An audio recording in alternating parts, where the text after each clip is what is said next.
তো আমার কথা হচ্ছে ভোটের আগে এক কথা, ভোটের পর আরেক কথা কেন? ভোটের আগে তো কেউ 12 পাতার দরখাস্তের কথা বলেনি, 12 পাতার ফর্মের কথা বলেনি। লক্ষ্মীর ভান্ডারকে কেন্দ্র করে এই বাংলায় রাজনীতি হয়েছে সবাই জানি আমরা।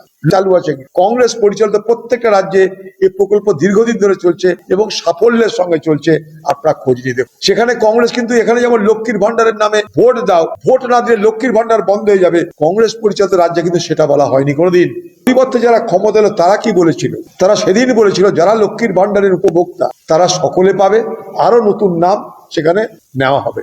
তাহলে এই কথাটা বলার মানে কি হলো? অর্থাৎ এই সরকার ক্ষমতায় আসার পর থেকেই তাদের প্রতিশ্রুতি ভঙ্গের প্রক্রিয়া শুরু করে দিয়েছে। এটা অত্যন্ত দুর্ভাগ্য, কারণ 12 পাতার যদি দরখাস্ত লিখতে হয়, আমাকে এবার ফর্ম ফিল আপ করতে হয়, এটা মনে হচ্ছে সেই সিবিএসসি পরীক্ষা দেওয়া, নিট বা জির পরীক্ষা দেওয়ার মতন ব্যাপার।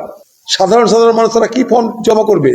এইগুলোর মধ্য দিয়ে এই সরকারের আসল উদ্দেশ্য কি সেটা আমাদের আগামী দিনে খুঁজে বার করতে হবে। বাংলা জুড়ে ডামাডোল যেন না চলে, মা বোনদের যেন তাদের পাওনা দিয়ে দেওয়া হয়। সরকারের অভিপ্রায় এইটাই যে 3000 টাকা দেবো না। দেখুন, ভারতবর্ষে আরো তো রাজ্য আছে, কংগ্রেস পরিচালিত রাজ্য কর্ণাটক আছে, কংগ্রেস পরিচালিত রাজ্য তেলেঙ্গানা আছে, হিমাচল আছে, ঝাড়খণ্ড আছে।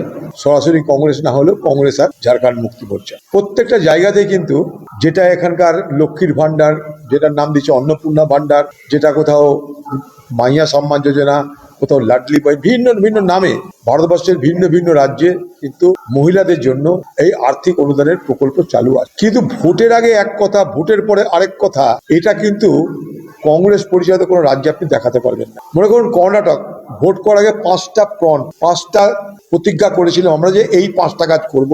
2.5 বছর হয়ে গেছে সিদ্ধরামাইয়ার সরকার, দেখুন সেই 5টা কাজ সম্পূর্ণ করে দিয়েছে। সেখানেও কিন্তু এই মহিলাদের জন্য অনুদান প্রকল্প আছে। তো আমার কথা হচ্ছে ভোটের আগে এক কথা, ভোটের পর আরেক কথা কেন? ভোটের আগে তো কেউ 12 পাতার দরখাস্তের কথা বলেনি, 12 পাতার ফর্মের কথা বলেনি।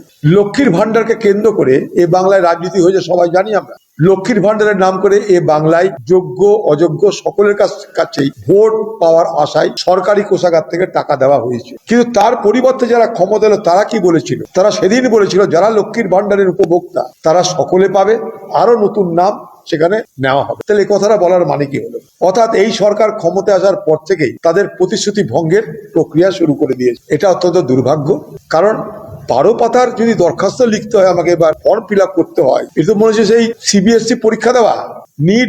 আজ যারা ডবল ইঞ্জিন সরকারের কথা বলে ক্ষমতা এসেছে, কেন্দ্র আছে রাজ্য আছে, তারা তো অন্তত বলবে সত্য কথাটা যে হ্যাঁ এই ঋণের বোঝা সামলাতে পারছি না, তাই আমরা অন্নপূর্ণার ভান্ডারকে আমরা ছেটে দেওয়ার ব্যবস্থা করছি। বলুক, সত্যটা সত্য বলুক, এটা আমরা জানতে চাই। এইভাবে মানুষের, মা বোনদের মধ্যে একটা আশঙ্কা আতঙ্কার বাতাবরণ তৈরি করার কোন চেষ্টা সরকার যদি করে, আমরা নিশ্চয়ই তার বিরোধিতা করব। কারণ এটা দিয়ে মানুষের সংসার চলে। আজকে বাংলার মা বোনদের এটা দিয়ে একটা সংসার চলে, তাদের খরচা বহন করার সুযোগ পায় আর্থিক অনুদানের মধ্য দিয়ে। সারা ভারতবর্ষের সব রাজ্যেই প্রায় চালু আছে। কংগ্রেস পরিচালিত প্রত্যেকটা রাজ্যে এই প্রকল্প দীর্ঘদিন ধরে চলছে এবং সাফল্যের সঙ্গে চলছে।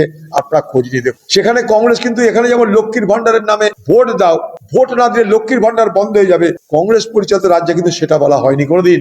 ভোটের সঙ্গে তারা কখনো সেটাকে সম্পর্কযুক্ত করেনি, আর মাথা বিকিয়ে খাতিরদারি করেনি। রাজ্যকে বন্ধক দিয়ে তারা কাউকে খাতিরদারি করেনি। রাজ্যে রোজগার বাড়িয়েছে, মানুষকে দিয়েছে। কংগ্রেস পরিচালিত রাজ্যগুলোর এটাই ফারাক, রোজগার বাড়িয়েছে, মা বোনদের দিয়েছে।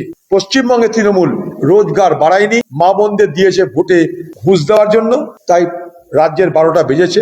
এই সরকার সেই সুযোগ নিয়ে আরো বেশি প্রলোভন দেখিয়ে ভোট আদায়ের চেষ্টা করেছে, দিয়ে এখন লেজের উপরে হাল হয়ে গেছে।